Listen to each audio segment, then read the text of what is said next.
obat-obatan harus segera prioritas, ya segala kebutuhan bisa segera aja ya obat-obatan itu. Untuk kedua kalinya, Presiden Prabowo Subianto meninjau langsung penanganan bencana alam yang melanda Sumatera. Sebelumnya, Senin, 1 Desember 2025, Prabowo meninjau langsung lokasi terdampak banjir dan longsor di Sumatera Utara, Sumut, Aceh, dan Sumatera Barat, Sumbar. Kemarin, Minggu, 8 Desember 2025, Prabowo seharian berada di Aceh, provinsi paling parah dilanda banjir dan longsor di Sumatera. Selain melihat dari dekat penanganan bencana, Prabowo juga mengadakan rapat dengan para menterinya di Lanut Sultan Iskandar Muda, Aceh. Berikut poin penting dari instruksi dan janji Prabowo mengenai penanganan banjir dan longsor di Sumatera. 1. Kirim dokter magang ke lokasi bencana. Prabowo meminta Menteri Kesehatan Budi Gunadi Sadikin mengirimkan dokter magang, internship, untuk membantu menangani persoalan kesehatan pengungsi di Aceh, Sumatera Utara, dan Sumatera Barat. 2. 60 juta rupiah untuk ganti hunian. Presiden Prabowo Subianto menyetujui anggaran 60 juta rupiah per rumah untuk membantu para pengungsi mengganti hunian mereka yang rusak maupun hancur karena longsor dan banjir bandang di Sumatera. Mengingat, rumah korban bencana rusak bahkan hancur karena longsor dan banjir bandang.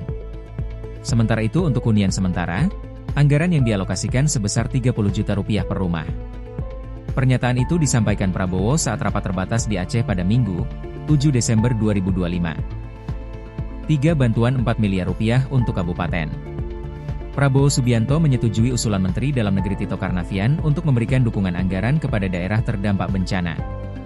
Prabowo kemudian meminta jajarannya menghitung kebutuhan bantuan untuk tingkat provinsi. 4. Sawah petani akan direhabilitasi.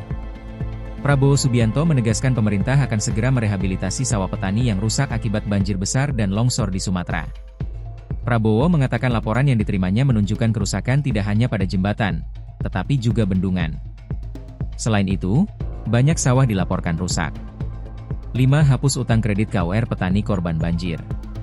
Prabowo Subianto berjanji akan menghapus utang kredit usaha rakyat, KUR, petani Aceh yang terdampak bencana banjir bandang dan tanah longsor.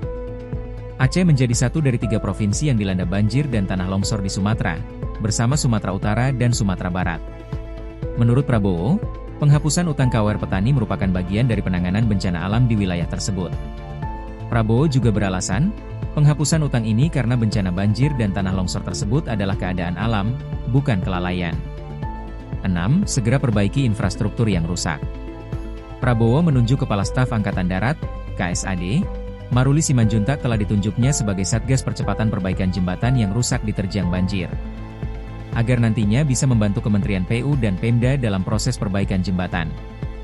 Prabowo pun mengapresiasi kinerja semua instansi yang terlibat, mulai dari kepolisian, TNI, Pemda, hingga masyarakat yang ikut membantu proses perbaikan. Download Tribun X sekarang, menghadirkan lokal menjadi Indonesia.